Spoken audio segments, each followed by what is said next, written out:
좋으신 주님의 은혜가 이 시간 우리 모두 함께 하시기를 바랍니다. 오늘 우리가 함께 나누실 하나님 말씀은 시편 32편입니다.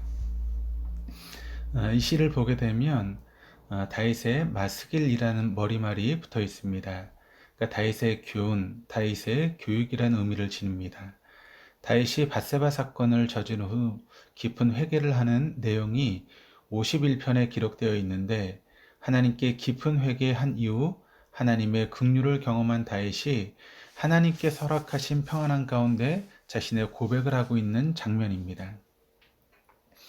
자신의 연약함으로 하나님께 죄를 지은 후 그 죄로 인한 고통이 얼마나 끔찍하였는지를 몸소 체험한 후에 다른 사람에게 자신과 같은 죄를 짓지 말기를 간절한 마음으로 이야기하며, 만일 죄를 지었다면 꼭 회개할 것과 하나님께 죄를 짓고 살아가는 것이 얼마나 비참한 것인가를 강조하고 있습니다.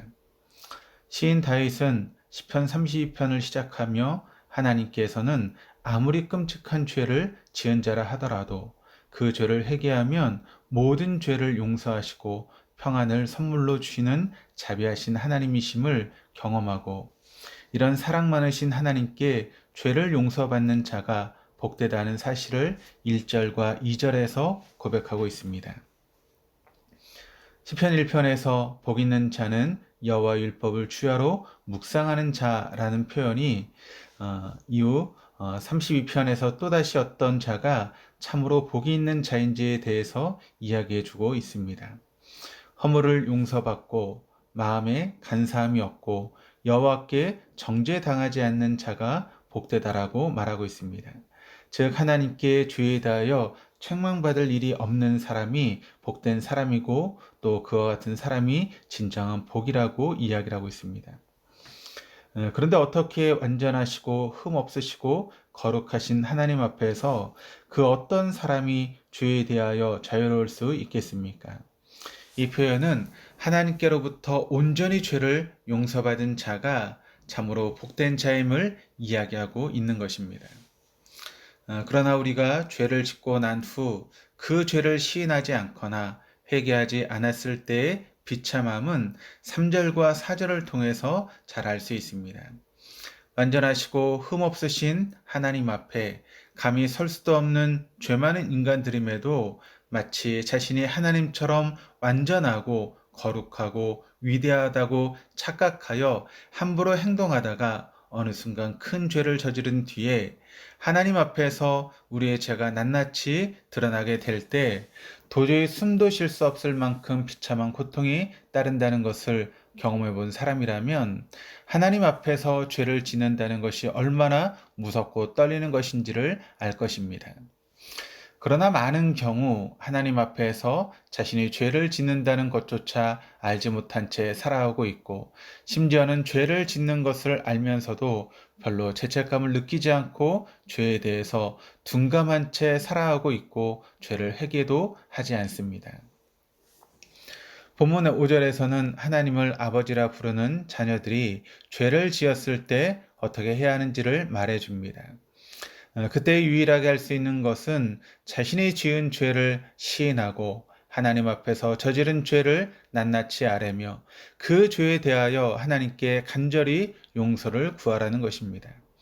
자신의 입을 통해 더럽고 처참한 죄악들이 하나씩 고백되어질 때마다 우린 너무도 끔찍하고 고통스럽겠지만, 그 시간은 우리에게 멸망의 시간이 아니라 오히려 거룩하신 하나님께 나아가 주님을 만날 수 있는 은혜의 시간이 되기에, 우리의 작은 죄악 하나라도 하나님께 모두 아뢰고 간절히 기도하며 죄에 대한 용서를 빌어야 하는 것입니다. 이렇게 하나님께 죄를 고백한 이후의 상태는 마치 홍수가 범람하여 거친 물결이 위협한다 하더라도 전혀 두렵지 않습니다. 그 이유는 이미 하나님께서 죄를 용서하여 주시고 나의 피난처가 되어 주셨기에 어떠한 풍파가 몰아치더라도 그 피난처에서 평안히 참된 쉼을 누릴 수 있기 때문입니다. 아무리 원수가 죽음의 칼을 들고 우리를 죽이려 위협한다 하더라도 모든 악한 세력을 다 멸하시는 전능하신 하나님께서 우리를 그 날개 아래 품어 보호해 주심으로 전혀 두렵지 않게 되는 것입니다. 요한일서 1장 9절에서는 이렇게 고백을 합니다. 만일 우리가 우리 죄를 자백하면 그는 미쁘시고 의로우사 우리 죄를 사하시며 우리를 모든 불의에서 깨끗하게 하실 것이요. 우리의 죄를 자백함으로 하나님께서 우리의 죄를 깨끗게 해주심에도 사단의 속임으로 나 같은 것이 어떻게 감히 죄 용서를 받을 수 있을까 스스로 주저하며 하나님께 죄를 고백하지 못하는 경우들이 있습니다.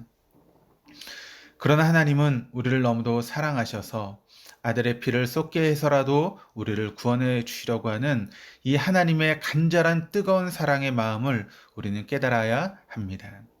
그렇기 때문에 죄를 용서받는 것은 어떤 노력에 의해서가 아니라 예수 그리스도의 피로 말미암아 내 죄가 깨끗하게 씻음받게 되었음을 믿고 고백할 때, 그리고 이처럼 죄 많고 연약한 나 자신은 주인이신 하나님의 도움 없이는 절대로 살아갈 수 없는 무능한 존재임을 깨닫고 매 순간 하나님을 의식하며 살아갈 때 진정으로 구원자 되시는 주님께 기쁨의 노래를 부르며 살아갈 수 있게 되는 것입니다. 한순간 자신의 욕망을 억제하지 못함으로 한 가정을 깨뜨리고 살인까지 저지른 다윗은 다시는 자신과 같은 무지를 범하지 말 것을 당부합니다.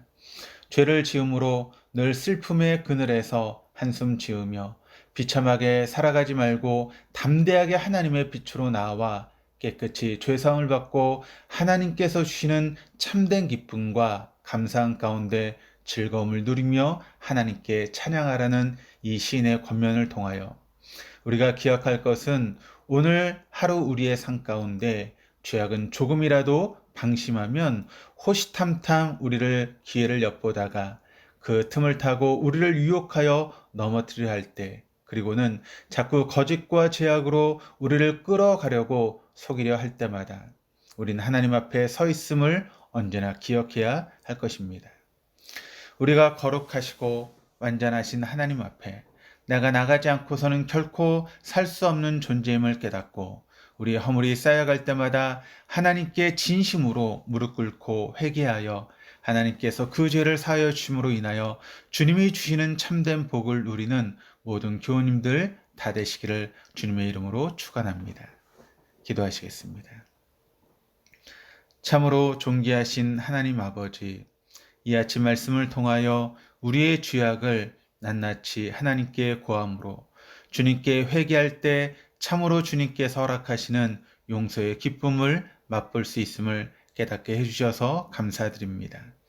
우리의 죄가 용서받음은 죄를 위하여 십자가에 돌아가신 예수 그리스도의 공로에 의한 것이기에 내 자신이 더욱 겸손히 주님만을 의지하며 매 순간 살아갈 수 있도록 인도하여 주시옵소서. 이 하루도 주님이 주시는 힘을 의지하여 나아가기를 원하오니 주님, 우리를 붙들어 주시고 보호하여 주옵소서. 모든 말씀 우리를 사랑하시고 구원하시는 예수 그리스도 이름으로 감사하며 기도드립니다. 아멘.